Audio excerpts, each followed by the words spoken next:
Assalamualaikum warahmatullahi wabarakatuh. Perkenalkan, nama saya Satrana dari kelas Ekskul Akuntansi.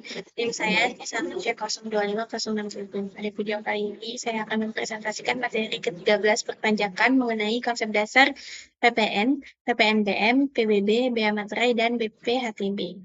Kita langsung saja materi yang pertama mengenai PPN atau pajak pertambahan nilai, yakni pajak yang dipungut atas pertambahan suatu nilai atau value added suatu barang atau jasa yang dihitung dengan harga jual dikurangi dengan seluruh biaya produksi. PPN itu bersifat tidak langsung dan beban pajak dialihkan ke konsumen yang terakhir, tetapi dipungut oleh PKP atau pengusaha kena pajak. Dan dalam PPN itu mengandung sistem self-assessment system, yang mana wajib pajak melakukan pelaporan dan pencatatan perhitungan pajaknya yang terutang secara mandiri. Landasan hukum dari PPN itu ada pada Undang-Undang Nomor 8 Tahun 1983 yang kemudian mengalami beberapa perubahan hingga pada akhirnya menjadi Undang-Undang Nomor 42 Tahun 2009. Sifat pajak dari PPN ini pajak tidak langsung dan pajak atas konsumsi dalam negeri. Objek pajak dan tarif pajak PPN, yang pertama ada barang kena pajak, yang mana barang kena pajak itu meliputi hak cipta, paten merek dagang, kemudian hak peralatan industri dan komersial, selanjutnya film gambar hidup, dan hak pada pengetahuan ilmiah. Ada pula yang mengenai jasa pajak, atau jasa kena pajak atau JKP, itu semua jasa pada dasarnya itu dikenakan atas pajak, seperti jasa konsultasi, konstruksi, dan sebagainya. Dan kemudian jasa yang dapat menghasilkan suatu barang. Nah, tarif dari PPN itu 10%, ini tarif umum yang berlaku, kemudian 0% untuk ekspor barang kena pajak ataupun jasa kena pajak. Pajak masukan ekspor itu tetap dapat dikreditkan. Selanjutnya mengenai PPNBM atau pajak penjualan atas barang mewah, yakni pajak yang dipungut atas penyerahan atau impor barang kena pajak atau BKP tertentu yang merupakan golongan barang mewah, dipungut di samping PPN dengan sistem pemungutan sekali dari sumbernya, yakni pada produsen atau importir, yang mana dasar hukumnya itu sama dengan dasar hukum dari PPN tadi. Kriteria barang yang dapat dikenakan PPNBM, yang pertama itu bukan merupakan barang kebutuhan pokok. Kemudian dia dikonsumsi oleh masyarakat tertentu saja dan umumnya itu dikonsumsi oleh golongan yang memiliki penghasilan yang tinggi dan dikonsumsi untuk menunjukkan status sosial. Tarif PPNBM itu minimum 10% dan maksimum pada 200%. Dengan catatan bahwa ketentuan tarif itu diatur oleh peraturan pemerintah, sedangkan jenis barang yang termasuk PPNBM itu diatur oleh Menteri Keuangan. Selanjutnya mengenai PBB atau pajak bumi dan bangunan, yaitu pajak negara yang dipungut atas bumi, yakni meliputi permukaan dan tubuh bumi, dan suatu bangunan. Ini bangunan adalah konstruksi teknik yang tertanam atau melekat pada tanah dan atau perairan. Dasar hukumnya ada pada Undang-Undang Nomor 12 Tahun 1985, kemudian berubah lagi menjadi Undang-Undang Nomor 12 Tahun 1994, dan terakhir berubah pada Undang-Undang Nomor 28 Tahun 2009. Asas dari PBB ini adalah kemudahan dan kesederhanaan, kepastian hukum, mudah dimengerti dan adil, dan menghindari pajak berganda. Kemudian dalam PBB itu dikenal klasifikasi objek pajaknya, yang mana faktornya dipengaruhi oleh letak tanah atau bangunan, peruntukan lahan, pemanfaatan properti, dan kondisi lingkungan di sekitar.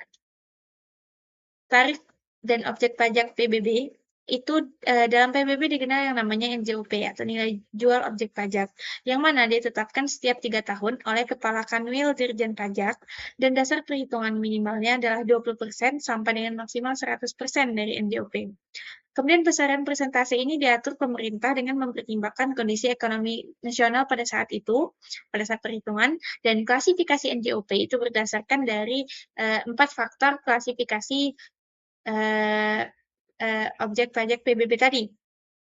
Yang mana tarif pajak dalam PBB itu dikenakan 0,5% dari NJOP dengan rumus perhitungan PBB itu adalah 0,5% dikalikan dengan persentase dari NJO PKP dan dikalikan dengan NJOP.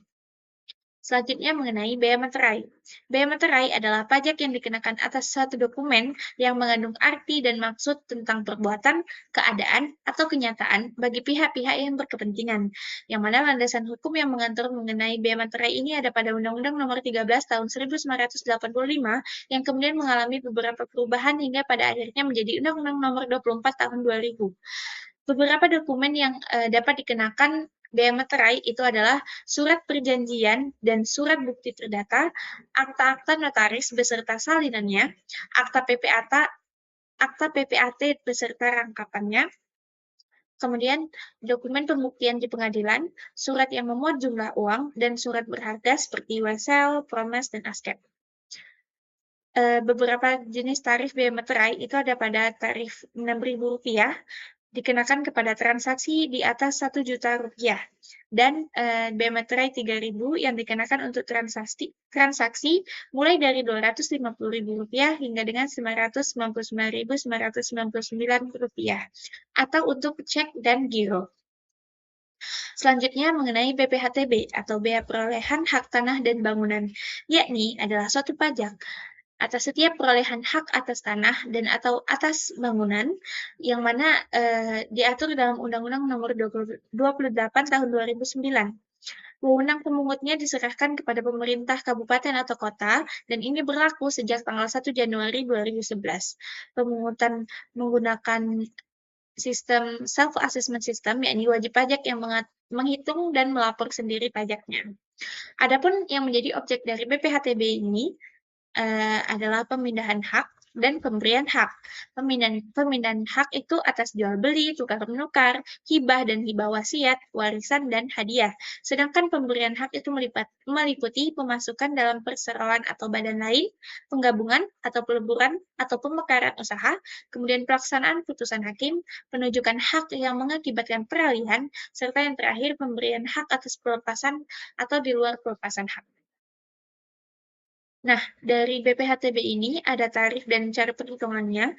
Komponen perhitungan dari BPHTB itu meliputi NPOP atau nilai perolehan objek pajak, yakni harga transaksi yang sebenarnya, kemudian NPO PTKP, yakni nilai perolehan objek pajak tidak kena pajak, yakni batas tidak kena pajak yang ditetapkan di daerah masing-masing wilayah. Kemudian NPO PKP dikurangi NPOP dan dikurangi NPO TKP. Nah, rumus perhitungan dari BPHTB ini yang terutang yakni 5% dikalikan dalam kurung NPOP dikurangi NPO PTKP.